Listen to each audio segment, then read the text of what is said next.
Today we've got a different episode coming up because with all of the goings on in the US in terms of the attacks on science and scientific institutions, we wanted to do a proper episode to cover all of that. So today we are going to give you the Walks with Jesse episode that was meant to come out next month. And it's all about academic careers, which is also a very relevant topic given what is currently going on. And we will be back next month with an episode with people based in America.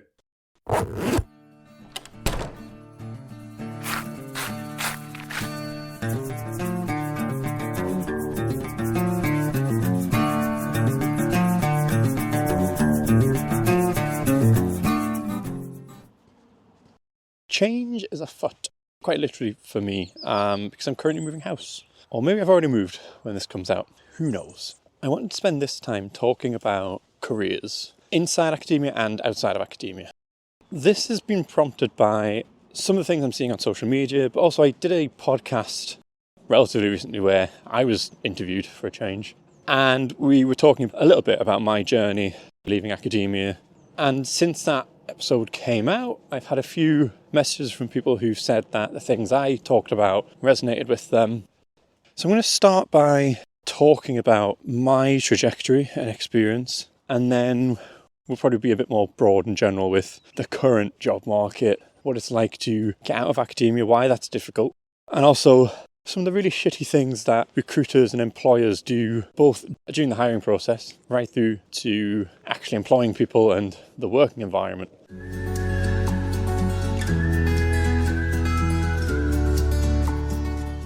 Place to start the story really is with the master's degree. Pointless as the first half of the master's degree was, the second half was all lab-based research project. So hands-on, real stuff, which is why I wanted to do that kind of master's degree. And it was also my first experience of just how bad and awful academia can be. The master's lab when I joined was me and another master's student, and then we were joining a lab that was relatively new still. So not a particularly small lab for a relatively new one. And I didn't know at the time, but it was nested within a group of other labs all working on the same kind of thing. And they have a very bad reputation in the field, not even just within the university. It's very well known that the people involved are just a bit abusive and not very nice to the people who work in those labs. But I was still bright-eyed and silly, so I would work 10 hours a day, 7 days a week. I was offered the opportunity to stay on over the summer and sort of carry on doing things. I was promised 3 papers out of that. That didn't materialise. I'm on one of the papers from that period, but the others will probably never see the light of day. But the whole dangling a carrot kind of thing happens quite a lot in academia, and it's a really shitty thing to do. So my master's was a really bad example of what academia can be, and it didn't happen directly to me. But it did put me in a really good position to always be aware of those kind of things, and to not look at a lab from the outside and see everyone happy apart from one person and go, well, it must be a good lab and a good PI. I always, from that point on, have based my opinion of a lab on the lowest denominator, so who's the most unhappy? The majority of the time that person is just unhappy and it's got nothing to do with the lab or the environment they're in. There are, unfortunately, plenty of other cases where that's not true and that person's unhappy because of their environment. But that unhappy experience aside, without a break, went straight into my PhD at Sheffield. And this was basically the total opposite. It was a really good experience in what academia should be and could be. It was a positive environment. The PI was new. He knew what he was doing. He is a really, really good scientist. I guess the thing I learned from that lab the most was how important controls are. He would quite often come up with some data that was really cool and then control himself out of the data. And I think a lot of other labs would actually probably publish that stuff. But it was also a lab where it put the people in the lab first. The department at Sheffield was also really good. It was supportive. At the time I was there, it was incredibly social for the PhD students. But the people there were just generally really nice. It's not to comment on the wider university. It still, as every other UK does, has problems at the higher levels with some of the decisions that VCs make and the like. But overall, very positive experience. And I came out of that in 2019. The end of 2019, of course, is when the pandemic hit. But I finished in, I think it was March 2019, or February 2019. I'd gotten an offer to work at the Abraham Institute, which is part of the University of Cambridge. And it seemed like too good of an opportunity to miss up, but they really wanted me to have done my Viva very quickly. So I was able to hand my thesis in and get to that point relatively quickly. I think it was a month or so between the two things happening. And I wrote my thesis in like 6 weeks. It was quite rushed at the end. I left the lab. The project hadn't really finished. There were still things that needed to be done. There was a lot of negative data during my PhD. That was my second year, which was quite difficult when everything feels like it doesn't work. But we did ultimately find what we wanted to find, but it worked out. Come on, Jesse. I'd been down to Cambridge, to interview and meet the PI. It was a brand new PI. I would have been the first person starting the lab, but that's kind of what I'd already been doing at that point. I quite liked being in small new group, and I still very much wanted to start my own lab, and that felt like it was the best experience to get. And so in the March, I went down to Cambridge, moved down and started in this new lab. And it was difficult. I think the PI had only started the lab 6 months maybe before I actually physically joined. And there was just not much in place.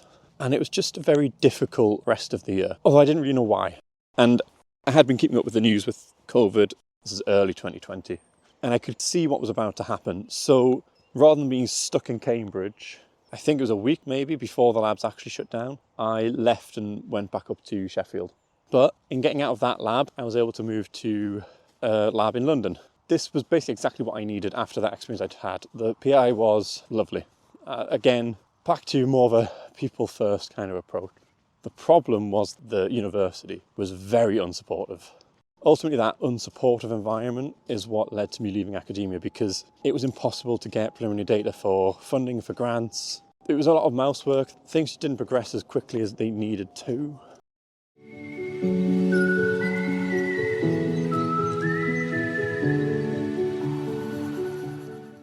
It's really important how I got out of academia. So around the end of my PhD, I got involved with the open science space, and I basically did two things at once. I joined ASAP Bio, which at the time, I think they were calling them ASAP Bio ambassadors. And I also joined Prelights. And through that, I made a lot of connections and collaborations as well. Those two things are important because when 2020 comes along and the labs shut down, I'm up in Sheffield, not doing any work. And I'm very much keeping track of what's going on with the pandemic. I'm following the science quite closely. And I noticed that a lot of it is coming out in preprint form. And actually preprints were being used in a way they hadn't before, which I thought was quite interesting. And well, I actually had a dream where I came up with a really cool, well, not a dream, I was trying to go to sleep. And I came up with a really good, or what I thought was a really good title for a paper. And that then kept me up all night, and I basically sketched out what became the first paper from that project we started, which was a project looking at how preprints were being used in the pandemic. This was a really cool collaboration because I was able to get all the people I really wanted to work with to work on it. And because it was a really great team, jointly those two papers just took off. I still get messages from people every now and then, but it is nice to have had that kind of real impact with a bit of work that I was involved in. But it would not have been as successful as it was without those people involved. All of that was being done basically as I'd started that second postdoc. In 2019, when I started struggling and being in a really crappy environment, I figured other people were probably experiencing that. Well, I knew other people were experiencing the same kind of thing because I'd seen it when I was a master's student as well. And so I started getting very interested and involved in research culture. The main thing I did as part of that was to create a Slack group for UK and EU based postdocs. And the idea was it would be a place where people could have a safe space to talk about these kind of things and help each other out as a peer network. But like I said, I was also talking to journalists, and I would be asked to give comments on pieces every now and then. So that was really great. That was the first point of me kind of stepping above what postdoc would normally do. I always got the impression that I was seen as stepping outside of the box I was meant to stay in as a postdoc. Postdocs are not meant to go off and do their own work. But these are all important bits because when it came to looking to leave academia, these did really help me. Well, they helped and hindered in any other job I would have been able to find. But I spent a long time applying for jobs. It was not an easy thing to do. And I ran into a lot of the same things that people I know currently looking are running into and are experiencing. The thing I found, and this is why I said it kind of helped and hindered, a lot of jobs didn't like that I had put my opinions out there so much. It was very clear what I thought about the state of science publishing. It was very clear what I thought about the state of academic culture and research in general. And that closed an awful lot of doors for me. It's just a word of warning to anyone else who would do that kind of thing. it can be better to just keep your head down and get on with it, which is not the advice I want to ever give people, but it's the realistic advice. The dog has found a squirrel. As a scientist, your identity is very much wrapped up in being a scientist, and so it means that it's very difficult to apply for jobs that are not science. It also makes it very difficult for you to put your skills and produce the kind of application you can produce. And separating that identity is very, very difficult. It took me ages to do that. It's also really difficult when you're applying for jobs because the recruiters, as someone coming out of academia, and this is something I had been told directly by recruiters, they don't like hiring people from academia. I think straight from PhD is a little bit different because of all of these stereotypes that come with academics and people in that system. But this comes across something that I have seen quite a lot of people talking about when they're applying for jobs, and the frustration in that people are talking about removing their PhD and their postdoc experience from CVs, and more importantly, seeing postdoc as a waste of time. And it is, I understand why people see postdoc as wasted time. And I think in many ways it is, which is really sad, but it's a reflection of academia being old. Your PhD gives you a whole bunch of skills that even at the time might feel difficult to translate, but are very translatable. Your postdoc, and it varies, but generally your postdoc doesn't consolidate those skills. You might get experience on how to write a paper, because a lot of PhD students don't necessarily take the writing on, but writing a paper is not the same as any other kind of writing. And so I think largely the postdoc is actually wasted time, which is a horrible thing to say. That's not to say it should be erased, it's not to say there are things you do learn in that period that are useful, but what you do find, and this is the thing that frustrated me more than anything else when I was applying for jobs, recruiters seem to count it as nothing. They also seem to look at it as almost wasted time. And by that I mean you're applying for jobs that you probably are fully qualified for, but the recruiters don't see it. And so you end up being in the same pool as people who are just fresh out of their PhD. What you find is those companies, they'll recruit you as a postdoc at the same level as they would recruit anyone straight out of their PhD. I always say once you're a couple of years into your postdoc, you're now on a wage that makes getting out very challenging because you are going to almost certainly take a pay cut. It's initial, and the wages do go back up. And if you went into industry, you might not take a pay cut. And actually going into industry, the postdoc is more beneficial because it is more technical, and you can very quickly earn really decent money. When you're applying for jobs, it's really hard to keep that in mind because you need money now. You need to live and exist now, and it can be challenging to know that you're going to have to spend the next few years on a lower salary than you should be on, and starting from the bottom again in many ways. And that's the thing I found the hardest. Jessie, come on. Oh, that's a chicken, that's why you want it. I was very lucky in that because of all that previous outreach work I'd done, it just so happened ASAP Bio had an opening that, I'd already been doing the job for years without being paid for it, without it being my full-time thing. And Jessica was amazing in recognising that and really supporting me in applying for that job and then getting the job. And that's the best bit of advice I would give anyone, is to network as much as you can, because that is how non-academic jobs really work.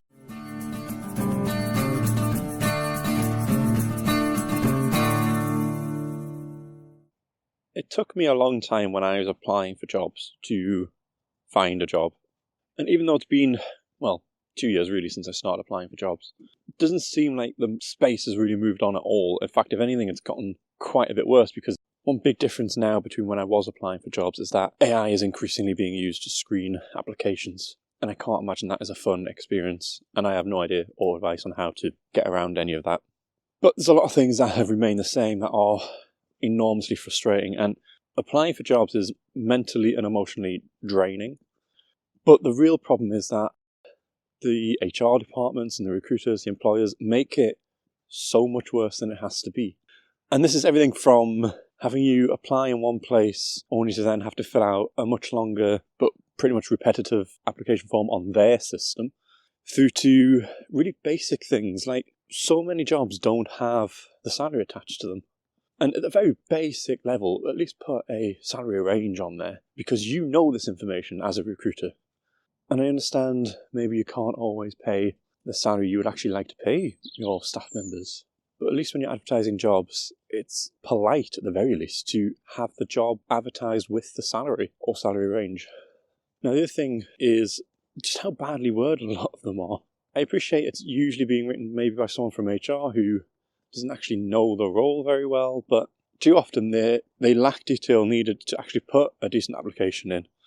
Or they go the other way and they've got this long list of demands of having X amount of years of experience in whatever it is, and then another X amount of years of experience in something else. And it's impossible to match up to any of that in some cases. I hope it's well known that these are not fixed lists. Sometimes they are, but generally it's a wish list rather than you must meet all of these requirements. But it still puts people off applying, and it makes the whole thing so much harder to actually put together. It feels as if employers and recruiters only want people who are already perfect at that job, but they're only willing to offer them the salary of someone who has never done that job before. Very much related to jobs that have ridiculously high demands for particularly entry-level positions is those jobs, and this is definitely a really big thing in academia, that are posted and advertised for all to apply when actually the people advertising the job have already got the person they want to offer the job to. And they're advertising because legally they have to advertise, when in reality it would just be a lot easier for everyone involved to not advertise those kind of jobs. Because you get people applying for them who would be a good fit, but they don't stand a chance, and it's a complete waste of that person's time. Now, the other thing that causes a huge amount of stress to people applying for jobs is actually the whole application process after you've pressed that submit button initially. Even if you only need to do a cover letter and a CV, that can take a day, 2 days to do properly. But most jobs these days, at least, don't end at that point. And it's not just that you then need to go and do an interview, which is a good thing, but you're doing multiple interviews. To an unemployed person, you need a job as soon as possible because you have things to pay for, you have to live. And so you don't really have the luxury of being able to spend 2 or 3 months in an application cycle where you've submitted your application materials, but instead of being invited to an interview, you're invited to a pre-screening interview. Then you go through to the next round, which maybe is a written test of some kind. Then you go to another round where it's a full interview. Now that would kind of be reasonable, but then maybe there's another round of some other kind of test, and then another interview, and then another interview. And each one of these steps can have 2-4 weeks between them, and it's getting pretty ridiculous. The reason increasingly recruiters are using these kind of test-based approaches is because there is data that suggests they are really good at helping to identify the better people. So that mixed with an interview is probably going to become a much bigger thing anyway. The unnecessary part is how long drawn out it is and how many steps there are. It's not a game show where you like the excitement of seeing people whittle down gradually. Then there's a whole bunch of other hoops that employers can make you jump through. They can not tell you where the region is that you have to live in to be employed for that role. They do stupid things like make jobs that there's no reason they can't be fully remote where you have to be in the office, usually in a very expensive city to live in, without the required pay to actually live in that city. Over the past few months, I've had a lot of people talk to me about wanting to get out of academia and move into the open science space, which is great. We always need more of the right people in that space. But the big problem with the open science space is it seems like all of the jobs are in the US. Not many of them allow remote working. Not many of them will be open to people who don't live in the US. And given that the open science is a global thing, that's really disheartening to see. I would say it causes a lot of damage to the movement because you end up with people thinking the same way, being in a teeny tiny bubble, and it's just not realistic to bring about any kind of change. I'm very lucky in that I found one that is based in San Francisco but does hire, at least US or UK.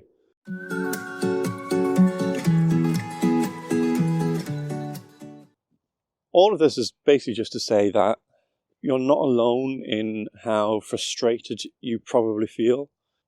And as hard and as difficult it is, all you can do is keep going. And the best bit of advice I could give anyone is to not allow that down negative kind of thinking to be something that comes across in the applications, which is possibly the hardest bit of it all.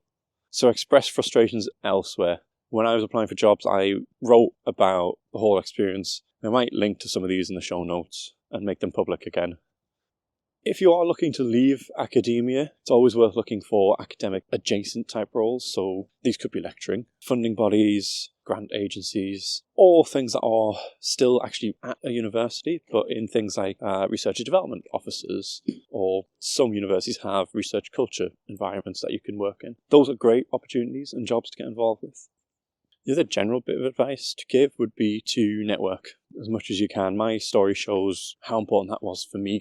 and also to be open to a lot of things in a lot of locations. The job market is really rough, and that means it is on you more to move or take a lower paid job to get out and get into something new. The hardest step when you're getting out of academia is that first point of getting out. The good news is once you have that first job and you're out, it's considerably easier to jump around, move around, and it's not frowned upon in the real world to leave jobs. It's possible to get onto a really decent wage relatively quickly once you've managed to get out. It feels like it's all been very negative, so a positive is that this isn't an either-or situation. There are some amazing opportunities out there where you will get paid what you deserve and it's a great environment and all that kind of stuff. They're hard to find, but they do exist.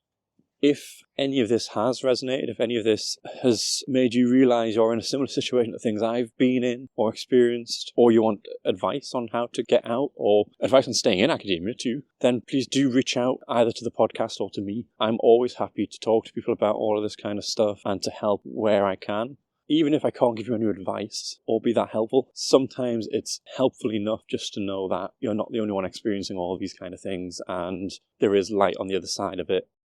With the demise of Twitter, I refuse to call it X, the alt-art community has kind of dissipated a little bit. When I was applying for jobs, it was very, very active, and it's a really important community to have. They're still found on LinkedIn. They probably will be somewhere else. I just don't know where they've gone to. But try and seek that community out as well. There's some brilliant people in there who, at least a couple of years ago, were happy to talk to people. So if you can find a community, at least it helps. Might not help get you a job, but it helps make the process a bit more bearable. And we are going to have to end it there because we're now back home. If you enjoyed listening, then hit that subscribe button. Don't forget to rate us on Spotify. Until next time, have a good week.